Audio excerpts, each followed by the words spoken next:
मृदुल का फिर से रुख करती हूँ। मृदुल, कल घर घर दीपावली मनाने की तैयारी हो रही है। ये लोग जो वहां पर इस वक्त मौजूद हैं, इनकी क्या तैयारी है? ये हालांकि हम अयोध्या तो देख ही रहे हैं, वहां पर किस तरह से गूंज रहे हैं वो नारे, वो उद्घोष, वो जय घोष, और किस तरह से अयोध्या पूरी वैसा ही अनुभूति दे रही है, अनुभव दे रही है जैसे त्रेता युग में हम पहुंच गए हों एक बार फिर से।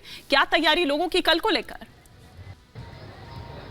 बिल्कुल, कल को लेकर क्या तैयारी है, सीधे हम बात करेंगे। लगातार लोग हमारे साथ मौजूद हैं। अब जैसा हमने पहले भी कहा, कुछ घंटे शेष रह गए और अब तो क्रेडिट की भी होड़ मच गई है। क्या कहना चाहेंगे आप? देखिए, राम से बड़ा राम प्रभु का नाम। हाँ। जैसे देखिए, राम कोई राम मंदिर नहीं, ये राष्ट्र मंदिर है। हाँ। और देखिए, आज विजय गाथा जो है वो कल लिखी जाएगी।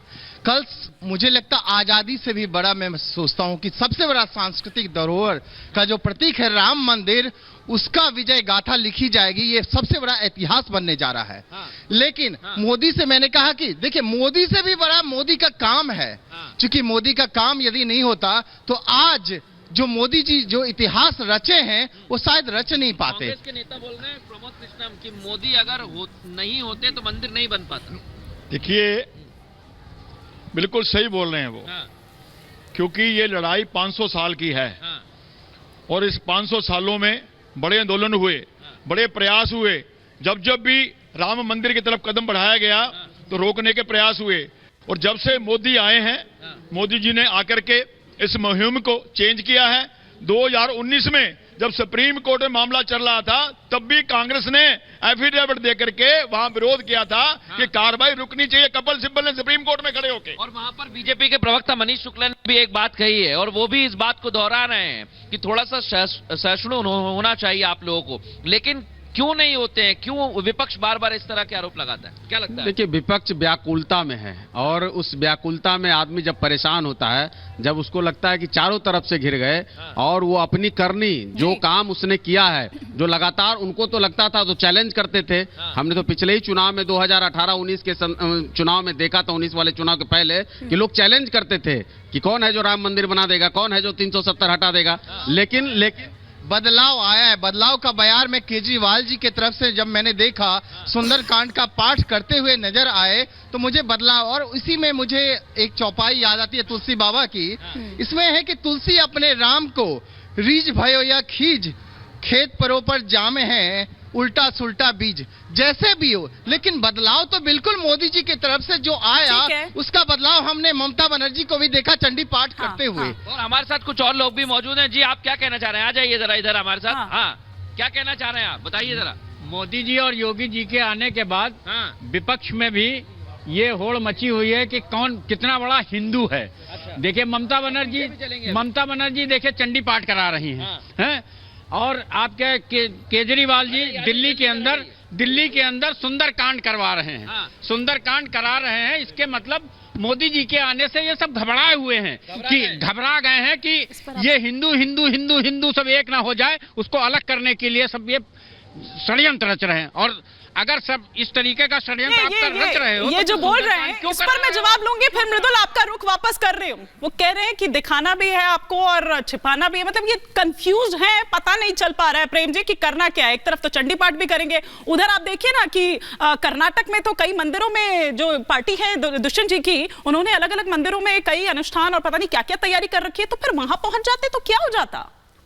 देखिए हिमानी जी, कितना अच्छा आप दृश्य दिखा रहे थे, अच्छी अच्छी बातें हो रही थी। इस बीच में आपने राजनीतिक विमर्श को घुसा दिया, और फिर राजनीतिक रूप से लोग एक दूसरे पर हमलावर हो गए, और पूरे जो प्रोग्राम है उसका सत्यानाश कर दिया।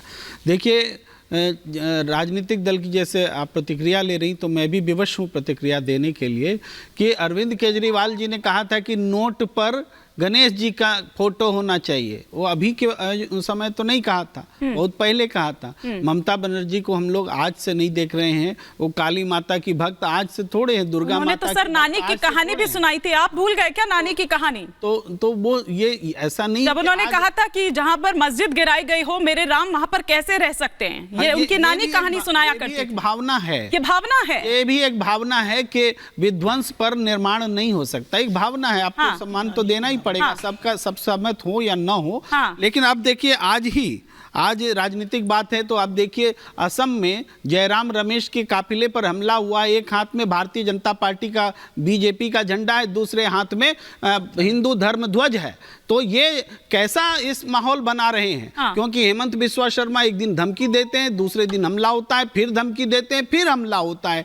ये भी हो रहा है, इसी माहौल में हो रहा है। तो राजनीतिक जवाब लेना है तो मनीष जी क्विक रिएक्शन, फिर मैं ग्राउंड पर एक बार रुक करूंगी। क्योंकि ये मुद्दा राजनीतिक हो चला है तो मैं राजनीति की तरफ नहीं जाना चाहूंगी, मैं धर्म की बात करूंगी। तो सबसे पहले मैं कहूंगी कि सिया राम मैं सब जग जानी, करो प्रणाम जोर जुग पानी। ये दुनिया, ये भारत, इंडोनेशिया, थाईलैंड सब कुछ राममय हो चुका है। तो हम सभी को राम को प्रणाम करना चाहिए, ना कि इसमें राजनीति बीच बीच में घुसाना चाहिए, पहली बात। और दूसरी बात, हिमानी जी आपने कार्यक्रम की शुरुआत लोक गायिका मैथिली से की थी, तो मैं एक बात बता देना चाहती हूँ कि आपको भी याद होगा कि जब हमारे यहाँ बच्चे जन्म लेते हैं तो बच्चे का जन्म नहीं होता, राम का जन्म होता है। जब किसी का विवाह होता है तो राम का विवाह होता है। इस तरीके से राम हम लोगों में समाये हुए हैं, तो आप कैसे राम को अलग कर पाएंगे किसी से भी? मृदुल रचे बसे हुए हैं, घुले हुए हैं, परिचय है, वो हमारा संस्कृति है, वो हमारी, और जो लोग वहां पर इस वक्त आपके साथ मौजूद हैं उनका भाव भी यही कह रहा है। आर्य मनीष जी? बिल्कुल, और ये कहा भी गया है कि भजे विशेष सुंदरम समस्त पाप खंडनम, ये कहा गया है हिमानी, और इसलिए तो समस्त पापों को हरने वाले प्रभु राम आ रहे हैं। श्री रामाय श्री कृष्णाय वासुदेवाय हरे परम परमात्मने प्रणेत क्लेश नाशाय गोविंदाय नमो नमः। तो मैं चाहता हूं कि राहुल गांधी जी ऐसे विशेष मौके पे नहीं आते हैं। मुझे लगता है भगवान सद्बुद्धि दे और क्लेश जो है उनका नाश हो, सद्बुद्धि का समावेश हो। गीता का श्लोक पढ़ा है, और जी आप भी कुछ कहना चाह रहे हैं? अवधपुरी प्रभु आवत जानी, और भई सकल शोभा की खानी। अब अयोध्या की भूमि की इतनी बड़ी महिमा है कि जिस समय अयोध्या जी को यह पता चला कि भगवान आ रहे हैं तो पूरे विश्व की शोभा यहाँ प्रकट हो गई। केरल, कर्नाटक, नेपाल, छत्तीसगढ़, गुजरात से ऐसी ऐसी वस्तु आ रही है, ऐसी ऐसी उपहार आ रहे हैं जिनके बारे में कभी सोचा नहीं, कल्पना नहीं किया। और सुनिए, देखत पुरी सकल अग घाटा का अयोध्या पुरी इतनी बड़ी महिमा लेके बैठी है कि जिसको इसने देखा श्रद्धा से उसके संपूर्ण पाप हो गए। अब शास्त्र बोलता है सकल अग घाटा, मतलब जो पूरे विश्व का पाप नाशक करने की क्षमता है वो श्री अयोध्या जी के अंदर है। और लोगों के पास जाऊं क्योंकि स्कंद पुराण में ये भी लिखा है, मनमंत्रे सहस्त्रेस्तु मां काशी वासेन यत् फलम तत्फलम संवाप्नोति सरयू दर्शनम कृते। सरयू दर्शन। और आप क्या कहना चाहेंगे? क्योंकि एक एंकर को जब मैं देख रहा हूँ इस तरह का पाठ, अरे भाई इससे बड़ा बदलाव जी, सपने की बात आप कह रहे थे हिमानी, थोड़ी देर पहले सपने की बात कह रहे थे, बिहार से ही हैं। क्या सपने आ रहे हैं लोगों को आजकल कि ये गलत हो रहा है, ये ऐसा नहीं होना चाहिए, उसके बारे में क्या कहेंगे?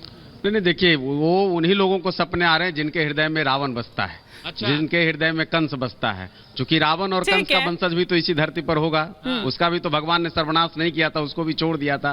तो वैसे लोग तो रहेंगे जिनको केवल विरोध करना है, और वो ये समझ पाने में भूल कर रहे हैं। उनको आकर अयोध्या देखना चाहिए था कि एक एक आदमी पूरे देश से और पूरी दुनिया से जो आया हुआ है वो राम से और इस राम मंदिर से दुनिया में क्या संदेश दे रहा है। ठीक है, क्या संदेश दे रहा है? एक बार जरा डीपी शास्त्री जी यहाँ पर कुछ कहना चाह रहे हैं, फिर मैं मेरी सहयोगी अनामिका पांडे भी इस वक्त जुड़ रही हैं, उनका